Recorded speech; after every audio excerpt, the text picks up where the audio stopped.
अहम खबर है, एडिशनल रजिस्ट्रार सुप्रीम कोर्ट के खिलाफ तौहीन अदालत केस की समाअत। सुप्रीम कोर्ट ने तौहीन अदालत केस में फैसला महफूज कर लिया है।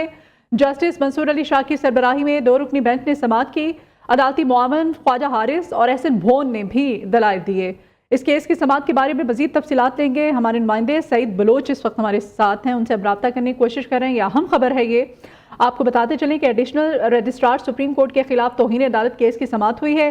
सुप्रीम कोर्ट ने तौहीन अदालत केस में फैसले को महफूज कर लिया है। जस्टिस मंसूर अली शाह की सरबराही में 2 रुकनी बेंच जिसने इस केस की समाअत की। अदालती मुआवन ख्वाजा हारिस और एहसन भोन ने भी दलाइल दिए। इस मुकदमे में केस का फैसला जो है उसको महफूज कर लिया गया है। कब तक ये फैसला सुनाया जाएगा, इसकी तफसीलात हम जानने की कोशिश कर रहे हैं। सुप्रीम कोर्ट एडिशनल रजिस्ट्रार के खिलाफ तौहीन अदालत केस की समाअत के हवाले से हमारे नुमाइंदे सईद बलोच हमारे साथ हैं। सईद, ये फैसला महफूज हो चुका है, कब सुनाया जाएगा? जी बिल्कुल, सुप्रीम कोर्ट ऑफ पाकिस्तान की जानिब से एडिशनल रजिस्ट्रार तौहीन अदालत केस पर फैसला महफूज कर लिया गया है। ताहम अदालत की जानिब से ये नहीं बताया गया कि ये महफूज फैसला कब सुनाया जाएगा। अदालत आज भी ये फैसला सुना सकती है, जबकि किसी मुनासिब वक्त पर भी ये फैसला सुनाया जा सकता है। आज अदालत की जानिब से जो अदालती मुआवनीन मुकर्रर किए गए थे, उनकी जानिब से अदालत की मुआवनत की गई और अदालत के दायरा इख्तियार और समेत इंतजामी कमेटी की जानिब से किसी भी बेंच के सामने जेर समाअत मुकदमे को वापस लेने के हवाले से अदालत की मुआवनत की गई। वकला की जानिब से दलाइल मुकम्मल होने के बाद अदालत ने यह फैसला महफूज किया है, जो किसी भी वक्त मुमकिन तौर पर सुनाया जा सकता है। जी ठीक है, ये फैसला महफूज हो चुका है और किसी भी वक्त ये फैसला सुनाए जाने का इम्कान है।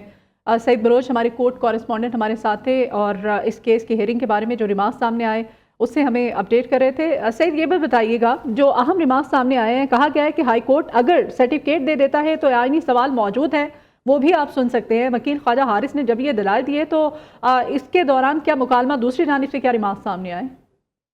देखें, इसमें ख्वाजा हारिस जिसको अदालत की जानिब से अदालती मुआविन मुकर्रर किया गया था, उनकी जानिब से आईनी बेंच और रेगुलर बेंच के इख्तियारात की तकसीम के हवाले से दलाइल दिए गए। वकील ख्वाजा हारिस की जानिब से अपने दलाइल में ये मौक़िफ़ इख्तियार किया गया कि सिविल और क्रिमिनल केसेस में आईनी सवालात रेगुलर बेंच देख सकता है। इसके अलावा आइन के आर्टिकल 185 के ज़ेली शिक 3 पर भी दायरा इख्तियार का मामला अदालत के सामने आ जाता है, जिस पर जस्टिस मंसूर अली शाह ने कहा कि हमने अभी 63A का एक केस सुना था, इसमें रेगुलर बेंच ने ये फैसला दिया है।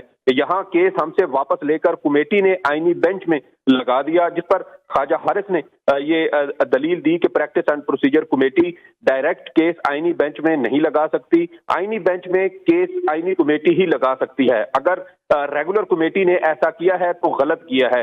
इसके अलावा उनका ये भी कहना था कि मुझे पता चला है कि जो बेंच केस सुन रहा था वो अगले हफ्ते के लिए जो जजेस रोस्टर था उसके अंदर वो शामिल ही नहीं था। ऐसी सूरत हाल में कमेटी केस किसी और बेंच के सामने लगा देने की मजाल है। इसके अलावा कमेटी ऐसी सूरत हाल में किसी और बेंच के सामने केस लगा देने की मजाज होती है। बहुत शुक्रिया आपका सईद बलोच, तमाम तफसीलात से आप हमें अपडेट कर रहे थे।